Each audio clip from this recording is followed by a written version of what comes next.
വളരെ സന്തോഷം തോന്നുന്നുണ്ട്. ഒന്ന് IFFK-യിൽ ഇത് വേൾഡ് പ്രീമിയർ ആയിരുന്നു. ആദ്യമായിട്ടാണ് ഇത് പ്രദർശിപ്പിക്കുന്നത് ഒരു പബ്ലിക്കിൻ്റെ മുമ്പേ. അതിൻ്റേതായിട്ടുള്ളൊരു നെർവസ്നെസ് നമുക്ക് എല്ലാവർക്കും ഉണ്ടായിരുന്നു. പക്ഷേ ഇത് വല്ലാത്തൊരു നിയോഗമാണ് ഇവിടെ തന്നെ പ്രദർശിപ്പിക്കുക എന്നുള്ളത്. വളരെ വളരെ സന്തോഷമുണ്ട്. കിട്ടിയ കയ്യടികൾക്കും നല്ല വാക്കുകൾക്കും ഒക്കെ നന്ദി. ആൻഡ് മഴയൊക്കെ ആയിരുന്നുകൊണ്ട് ഞാൻ വിചാരിച്ചു ഇന്ന് ഇത്രയും ആൾക്കാർ വരുമെന്ന് വിചാരിച്ചില്ല. പക്ഷെ നിറഞ്ഞ സദസ്സിന് മുന്നിൽ പ്രീമിയർ ചെയ്യാൻ പറ്റിയതിൻ്റെ വളരെ സന്തോഷവും അഭിമാനവും ഒക്കെ നമുക്ക് എൻറ്റയർ ടീമിന് ഉണ്ട്. അത് ഞാൻ രേഖപ്പെടുത്തുന്നു.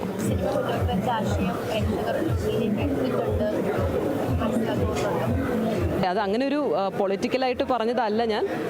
അതിനകത്ത് പറഞ്ഞ ആശയം എന്നുള്ളതിനേക്കാൾ അതിൻ്റെ ഒരു വൈകാരികതയാണ് ഞാൻ അതിൽ എനിക്ക് തോന്നുന്നു. അത് റിസീവ് ചെയ്യുന്ന ഒരാൾക്ക് കിട്ടുന്നത് അതിൻ്റെ ഒരു വൈകാരികതയായിരിക്കും. ഫോഴ്സ് ചെയ്തിട്ടുള്ളൊരു കാര്യമായിട്ട് ഞാൻ ഉദ്ദേശിച്ചിട്ടില്ല. പക്ഷേ അത് കേരളത്തിൻ്റെ ഒരു സമൂഹത്തിൽ എനിക്ക് ധൈര്യമായിട്ട് കാണിക്കാൻ പറ്റുന്ന ഒരു കാര്യമായിട്ട് തന്നെയാണ് തോന്നുന്നത്. അതിലെനിക്ക് വളരെയധികം അഭിമാനവുമുണ്ട്. അതെ അതെ അത് on behalf of all the filmmakers who underwent harassment, all the filmmakers who had to hear ഒരുപാട് അപമാനങ്ങൾ ഏറ്റുവാങ്ങേണ്ടി വന്ന ഈ പദ്ധതിയുമായിട്ട് ഏറ്റുവാങ്ങേണ്ടി വന്ന എല്ലാ സിനിമാ സംവിധായകരുടെയും മുറിവുകൾക്ക് മുന്നിൽ, അവരുടെ അതിജീവനത്തിന് മുന്നിൽ, അവരുടെ സ്വപ്നത്തിന് മുന്നിൽ ഇത് ഞാൻ സമർപ്പിക്കുകയാണ്. ഈ കയ്യടികൾ ഞാൻ സമർപ്പിക്കുകയാണ്. ഇതെൻ്റെ മാത്രം വിജയമല്ല.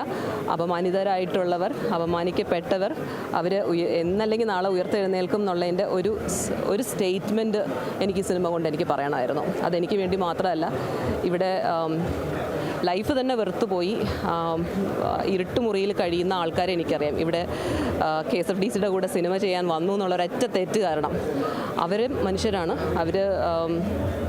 അവർക്ക് വേണ്ടി സംസാരിക്കാനും അവർക്ക് വേണ്ടി പ്രക്ഷോഭങ്ങൾ നടത്താനും ആൾക്കാരുണ്ടാവില്ല. അതിന് അവനവൻ തന്നെ വിചാരിക്കേണ്ട ഒരു അവസ്ഥയുള്ളത് കൊണ്ട് ഇത് അവരുടെയും കൂടെ വിജയമാണ്. ഇത് അവർക്കും കൂടെ വേണ്ടിയിട്ടുള്ളതാണ്.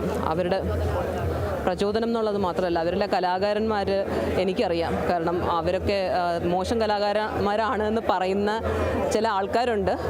അവരോടൊരു സ്റ്റേറ്റ്മെൻറ്റാണ്, we are still here, will come back എന്നുള്ളത്. Thank you madam.